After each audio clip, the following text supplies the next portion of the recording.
सगळ्या बांधवांना विनंती की आपल्याला संतोष भाईच्या लेकीनं हाक दिली. शेवटी लेकी बाळीला ती आक्रोश करते, रडते, टावा फोडते. माझ्या बापाला न्याय मिळाला पाहिजे. तिच्या पाठीशी उभा राहणं आपली जबाबदारी. एक दिवस सगळ्यांनी कामं बंद ठेवल्याने काय फरक पडत नाही. आता काही काही ठिकाणी काय झालं माहितीये का, लोकांनी सर्व राजकीय पक्ष असं म्हणलं की लोक जरा कणत.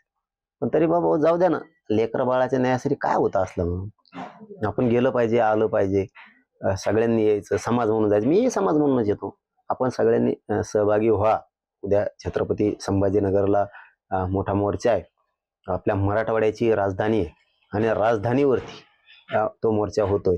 तर आपण सगळ्यांनी या आणि संतोष भाईला न्याय मिळेल, सोमनाथ सूर्यवंशीला न्याय मिळेल या दृष्टिकोनातून आपण तो विचार समोर ठेवून आपण गरिबाच्या न्यायासाठी सगळेजण संभाजीनगरला जाऊयात. मी पण जाणार आहे, आपणही या सगळेजण. खर तर राज्यामध्ये खूप मोठ्या प्रमाणात हे प्रकरण गाजलेलं आहे. त्यातील काही आरोपींचा रिमांड आज संपलेला आहे आणि त्यांना कोर्टात हजर केलं जाणार आहे. नाही, नुसते ने आण करून एका दिशाभूल करायला नाही पाहिजे आणि होणार बी नाही. म्हणजे आम्हाला काही शंका असण्याचं कारण नाही. मुख्यमंत्र्यांनी शब्दच दिलेला आहे की यांना सगळ्यांना फासावर लटकूस तर सोडत नाहीत आम्ही म्हणून. शंका असण्याचं कारण नाही.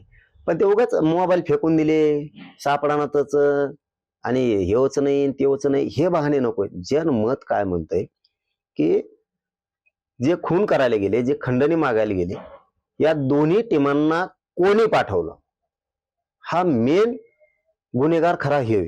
कारण जो खून करतो, खंडणी मागतो, त्यापेक्षाही जास्त सामूहिक कट रचून संघटित गुन्हेगारी करून घेणारा हा महागुन्हेगार असतो. हे सुटता कामा नाही. खंडणीतल्या आरोपी हेच खुनात आहेत. हे संगनमत आहे. जरी तो प्रत्यक्ष तिथं नसला तरी त्यांनी घडून आणला खून. आणि खून करताना तो प्रत्यक्ष होता का नाही हे आपल्याला माहित नाही, पण तपास यंत्रणेने काम करताना चांगलं केलेलं आहे. पण पुढच्या काळात यातला काही अभावानं चार्जशीट मध्ये उल्लेख नाही आला असं होता कामा नये. की हा नव्हता आणि ते सापडले, हे पुरावे सापडले नाही, हे नाटकं आम्ही सहन करणार नाही. शेवटी मग राज्यात उद्रेकाची भावना तयार होईल आणि लोक चिडतील. त्यामुळे आज मुख्यमंत्री फडणवीस साहेबांमुळे मराठा शांत आहे. त्यामुळं यातला एकही आरोपी कोणताही सुटता कामा नये. ही खूप मोठी रॅकेट आहे, खूप मोठी साखळी. यांना सांभाळणारे राहिले धरायचे.